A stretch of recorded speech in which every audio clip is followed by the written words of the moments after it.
America மற்றும் இஸ்ரேலுக்கு பதிலடி கொடுக்கும் விதமாக வளைகுடா நாடுகளை ஈரான் தாக்கி வருகிறது. இதனால் அந்நாடுகள் ஈரான் மீது பதில் தாக்குதல் நடத்தவுள்ளதாக கூறப்படுகிறது.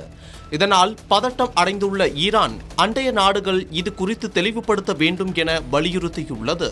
அமெரிக்கா மற்றும் இஸ்ரேல் தாக்குதல்களில் நூற்றுக்கணக்கான பொதுமக்கள் ஈரானில் கொல்லப்பட்டுள்ள நிலையில் சில அண்டைய நாடுகள் இந்த தாக்குதல்களுக்கு உடந்தையாக இருப்பதாக தகவல்கள் வெளியானது. இது குறித்து ஈரானின் வெளியுறவுத்துறை அமைச்சர் அப்பாஸ் அராக்சி அண்டைய நாடுகள் தங்கள் நிலைப்பாடுகளை உடனடியாக தெளிவுபடுத்த வேண்டும் என்று வலியுறுத்தியுள்ளார். அமெரிக்க படைகளுக்கு தளம் அளிப்பதோடு ஈரானுக்கு எதிரான தாக்குதல்களுக்கு தங்கள் நிலப்பரப்பை பயன்படுத்த அனுமதிக்கும் சில அண்டைய நாடுகள் இந்த படுகொலைகளை ஊக்குவிப்பதாக அவர் குற்றம் சாட்டினார். எனவே அவர்கள் தங்களின் உண்மையான நிலைப்பாட்டை வெளிப்படையாக தெரிவிக்க வேண்டும் என்று அவர் வலியுறுத்தியுள்ளார்.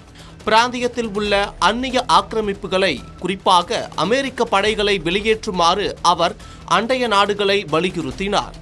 முன்னதாக அமெரிக்காவின் பாதுகாப்பு படை என்பது ஓட்டைகள் நிறைந்தது என்றும் அது பாதுகாப்பிற்கு பதில் பிரச்சனைகளையே கொண்டு வருவதாகவும் அவர் விமர்சித்தார். இஸ்ரேல் மற்றும் அமெரிக்காவின் குண்டுவெடிப்பு சம்பவங்களில் 200க்கும் மேற்பட்ட குழந்தைகள் உட்பட பல ஈரானிய பொதுமக்கள் கொல்லப்பட்டுள்ளதாக அவர் சுட்டிக்காட்டினார். ஆர்முஸ் நீரிணை சர்வதேச கப்பல் போக்குவரத்திற்கு திறந்திருந்தாலும் எதிரி நாடுகளான அமெரிக்கா மற்றும் இஸ்ரேல் கப்பல்கள் அந்த வழியாக செல்ல அனுமதிக்கப்படாது என்று அவர் தெளிவுபடுத்தினார்.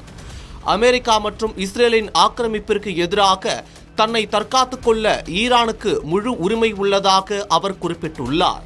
ஈரான் மற்றும் அமெரிக்கா இஸ்ரேல் இடையிலான போர் 2 வாரங்களை கடந்து நீடித்து வரும் சூழலில் பிராந்திய நாடுகள் அமெரிக்க தாக்குதல்களுக்கு ஆதரவளிக்கின்றனவா அல்லது அமைதியை விரும்புகின்றனவா என்பதை தெளிவுபடுத்த வேண்டும் என்பதே வெளியுறவுத்துறை அமைச்சரின் முக்கிய நோக்கமாக உள்ளது.